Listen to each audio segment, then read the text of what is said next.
سورہ مومن کا 5واں رکوع اور 24ویں پارے کا 10واں رکوع۔ وقال الذی آمن، اور وہ ایمان والا مرد مومن بولا، یا قوم اتبعونی، اے میری قوم میرے پیچھے چلو، اہدکم سبیل الرشاد، میں تمہیں بھلائی کا راستہ بتاتا ہوں۔ یا قومی انما هذه الحیات الدنیا متاع، اے میری قوم یہ دنیا کا جینا تو کچھ برتنا ہی ہے، چند دنوں کی دنیا ہے۔ وَإِنَّ الْآخِرَةَ هِيَ دَارُ الْقَرَارِ، اور بے شک آخرت کا گھر ہی سچا گھر ہے، ہمیشہ رہنے کا گھر ہے۔ من عمل سیئۃ، جو گناہ کرے گا، فلا یجزا الا مثلها، تو جتنے گناہ ہوں گے اتنی ہی سزا دی جائے گی۔ ومن عمل صالحا من ذکر او انثى، اور جو بھی کوئی مرد یا عورت نیک اعمال کرے، وہو مؤمن، اس حال میں کہ وہ مومن ہو، اس کا عقیدہ درست ہو، فاولئک يدخلون الجنۃ، یہی وہ لوگ ہیں جو جنت میں داخل ہوں گے، یرزقون فیہا بغیر حساب، اور جنتوں میں انہیں بے حساب روزی دی جائے گی۔ تو لوگ مل کر اسے سمجھانے لگے اور کہنے لگے تو ایسی باتیں نہ کر، یہاں پر تجھے مزے لگے ہوئے ہیں، کتنی تجھے عزت ملی ہوئی ہے، اور تو کہاں ان چکروں میں پڑ گیا، اور اسے کفر کی طرف مائل کرنے لگے۔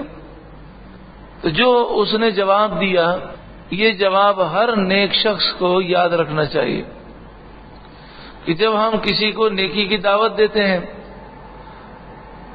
کسی کو صحیح عقیدے کی طرف بلاتے ہیں اور وہ غلط عقیدے کی طرف بلاتا ہے یا گناہ کی دعوت دیتا ہے، تو اسے بھی نیک شخص کو یہی کہنا چاہیے جو مرد مومن نے کہا، وَيَا قَوْمِ، یہ میری قوم، مَالِي أَدْعُوكُمْ إِلَى النَّجَاةِ وَتَدْعُونَنِي إِلَى النَّارِ، اے میری قوم مجھے کیا ہوا، میں تمہیں نجات کی طرف بلاتا ہوں، میں تمہیں نجات کی طرف بلاتا ہوں، اور تم مجھے جہنم کی طرف بلاتے ہو۔ جو گناہ کی طرف بلا رہا ہے، جو غلط عقیدے کی طرف بلا رہا ہے، وہ تو جہنم کی طرف بلا رہا ہے۔ تدعوننی لأکفر باللہ، تم مجھے بلا رہے ہو کہ میں اللہ کا انکار کروں، واشرک بہ، اور میں اللہ کے برابر ٹھہراؤں اس فرعون کو اور جھوٹے خداؤں کو، ما لیس لی بہ علم، جس کے بارے میں میرے پاس کوئی دلیل نہیں، وَأَنَا أَدْعُوكُمْ إِلَى الْعَزِيزِ الْغَفَّارِ، اور میں تمہیں بلاتا ہوں اس رب کی طرف جو عزیز بھی ہے اور غفار بھی ہے، غالب ہے، بخشنے والا، مہربان ہے۔ لا جرم انما تدعوننی الیہ، یہ بات ثابت ہو گئی کہ جس کی طرف تم مجھے بلاتے ہو، لیس لہ دعوت فی الدنیا ولا فی الآخرہ، یہ بلانا نہ دنیا میں کسی کام کا ہے نہ آخرت میں کسی کام کا ہے۔ جس دین کی طرف، جس عقیدے کی طرف، جن گناہوں کی طرف تم مجھے بلا رہے ہو، یہ دنیا میں بھی تباہ کریں گے اور آخرت میں بھی تباہ کریں گے۔ وَأَنَّ مَرَدَّنَا إِلَى اللَّهِ، اور ہمارا پھیرنا اللہ کی طرف ہے۔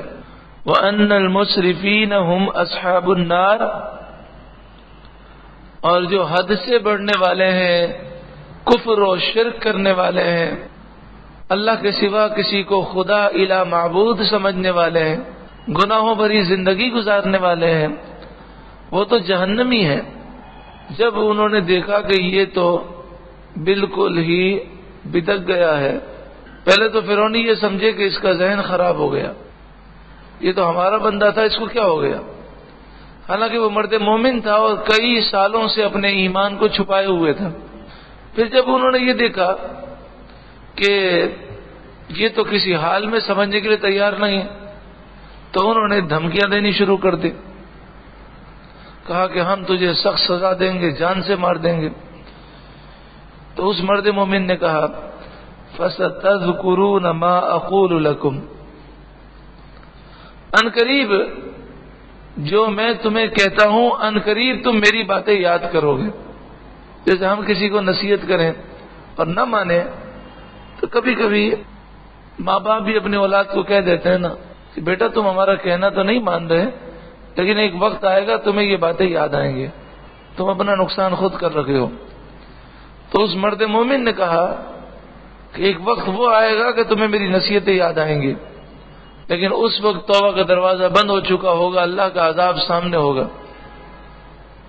اور جو تم مجھے جان سے مارنے کی دھمکی دیتے ہو، سوچیں حکومت فرعون کی اور چاروں طرف فرعونی ہے، اور جس دربار میں وہ کھڑے رہ کر انہیں اللہ کے عذاب سے ڈرا رہا ہے وہ سارے درباری فرعونی ہیں، کافر ہیں، اور وہ اسے جان سے مارنے کی دھمکی دیتے ہیں. اور وہ اس کے جواب میں کیا کہتا ہے؟ سبحان اللہ، وَأُفَوِّضُ أَمْرِي إِلَى اللَّهِ، میں تو اپنا سارا معاملہ اللہ کے سپرد کرتا ہوں، میں اپنے کام اللہ کو سونپتا ہوں. وَأُفَوِّضُ أَمْرِي إِلَى اللَّهِ، یہ وہ آیت ہے کہ انسان جب پریشان ہو اور سچے دل سے پڑھے تو اللہ تعالیٰ اس کی ساری پریشانیاں دور فرماتا ہے. وَأُفَوِّضُ أَمْرِي إِلَى اللَّهِ، میں اپنا معاملہ اللہ کے سپرد کرتا ہوں. یہ سورہ مومن کی آیت نمبر 44 ہے، 44 ہے، تو اسے یاد کر لینا چاہیے. تو ہم 3 دفعہ اسے دہرا لیتے ہیں. ہم اپنے تمام معاملات اللہ کے سپرد کرتے ہیں، اللہ کو سونپتے ہیں، اور جب ہم اللہ کو سونپ دیں گے تو اللہ رب العالمین ہماری ضرور مدد فرمائے گا. وَأُفَوِّضُ أَمْرِي إِلَى اللَّهِ وَأُفَوِّضُ أَمْرِي إِلَى اللَّهِ وَأُفَوِّضُ أَمْرِي إِلَى اللَّهِ. یہ سورہ مومن کی آیت نمبر 44 ہے، 44. ان اللہ بصیر بالعباد، بے شک اللہ اپنے بندوں کو خوب دیکھنے والا ہے. وہ یہ کہہ کر دربار سے باہر نکل گیا.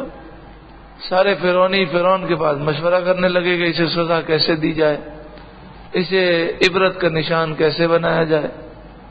انہوں نے منصوبہ کیا اور پھر اسے قتل کرنے کے لیے فوج کو حرکت دی. مگر جو اللہ کے سپرد اپنا معاملہ کر چکا ہو اسے کون ہاتھ لگا سکتا ہے. فَوَقَاهُ اللَّهُ سَيِّئَاتِ مَا مَكَرُوا، تو جو انہوں نے منصوبہ بنایا تھا فرعونیوں نے، اس منصوبے کی برائی سے اللہ تعالیٰ نے اس مرد مومن کو بچا لیا. وَحَاقَ بِآلِ فِرْعَوْنَ سُوءُ الْعَذَابِ، فرعونیوں کو برے عذاب نے گھیر لیا. وہ اسے کیا نقصان پہنچاتے انہیں اپنی پڑ گئی. پہلے قحط سالی آئی، پھر طوفان آیا، پھر ٹڈیوں کا عذاب، خون کا عذاب، مینڈک کا عذاب. جس طرح آج کی آپ تاریخ دیکھیں تو روس نکلا تھا مسلمانوں پر ظلم و ستم کرنے کے لیے، اور کئی اسلامی تقریباً 11 اسلامی ریاستوں پر قبضہ کرتے کرتے افغانستان تک پہنچ گیا. پھر پاکستان پہ قبضہ کرنا تھا، لیکن وہاں جا کر اس کو اپنی پڑ گئی اور اس کے ٹکڑے ٹکڑے ہو گئے. پھر امریکہ کو غرور آیا اور وہ پہلے جنہیں مجاہدین کہتا تھا انہیں دہشت گرد کہنے لگا. پھر وہ نکلا، افغانستان پر قبضہ کیا، عراق پر قبضہ کیا. اللہ تبارک و تعالی نے اسے دکھایا تاریخ کی بدترین حالات امریکہ پر آئے کہ جہاں روزانہ بیک وقت لاکھوں لوگ بے روزگار ہونے لگے، معاشی کرائسس آ گئے، اسے اپنی پڑ گئی. یہاں تک کہ اب پوری دنیا میں سب سے زیادہ مقروض امریکہ ہے اور اسے وہ اپنی فکروں میں مبتلا ہے. ابھی افغانستان اور عراق سے وہ نکل نہیں پایا تھا کہ پاکستان کے اندر اس کے لیے مسائل پیدا ہوئے، خفیہ ایجنسی سے اس کے تعلقات خراب ہوئے. یہاں بھی یہ مسائل چل رہے تھے تو مشرق وسطیٰ کے اندر اس کے وہ پٹھو کہ جو 30 سالوں سے اس کا کام کر رہے تھے انہیں عوام نے اٹھا کر پھینک دیا. اب انہیں نئے جو ہے ایجنٹ تیار کرنے ہیں، نئے پٹھو بٹھانے ہیں، تو وہ ایک الگ ٹینشن۔ تو جب رب العالمین اپنے بندوں پر کرم فرماتا ہے تو ظالموں کو ایسی پریشانیوں مبتلا کرتا ہے کہ وہ خود ہی اپنی پریشانیوں میں وہ الجھے رہتے ہیں۔ وَحَاقَ بِآلِ فِرْعَوْنَ سُوءُ الْعَذَابِ، فرعونیوں کو برے عذاب نے گھیر لیا۔ پہلے امریکہ اور روس یہ دو طاقتیں تھیں، تو روس کو اس نے ختم کر دیا، اس نے سوچا میں سپر طاقت بن گیا۔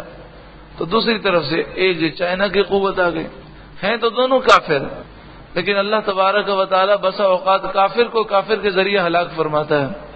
النار یعرضون علیہا غدوا وعشیا، آگ جس پر صبح و شام پیش کیے جاتے ہیں، یعنی فرعونی ہلاک ہوئے اور عالم برزخ میں یعنی مرنے سے لے کر قیامت تک کے درمیان کا جو عالم ہے اسے عالم برزخ کہتے ہیں، عرف میں اسے قبر کہتے ہیں۔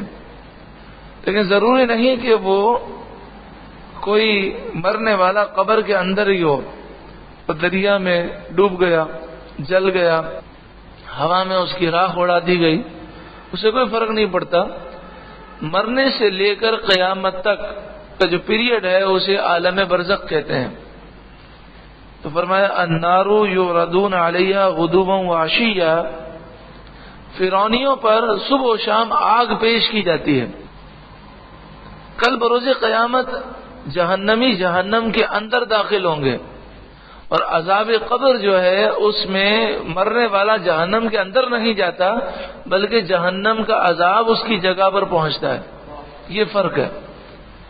قیامت کے دن فیصلہ ہونے کے بعد جہنمی جہنم کے اندر جائیں گے، اور عالم برزخ میں جو مردوں پر عذاب ہوتا ہے وہ جہنم کی آگ ان پر آتی ہے، یا جنت کی نعمتیں وہاں پہنچتی ہیں۔ اس سے عالم برزخ کا عذاب ثابت ہوا۔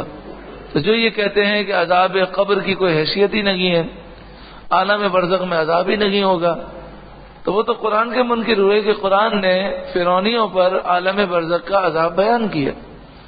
اور قیامت کے دن کیا ہوگا؟ وہ یوم تقوم الساعہ۔ ان لوگوں نے کہا جناب یہ جو ہے النار یعرضون علیہا غدوا وعشیا، یہ تو قیامت کے دن کی بات ہے، قیامت کے دن کا ذکر آگے آ رہا ہے، یہ تو عالم برزخ کی بات ہے۔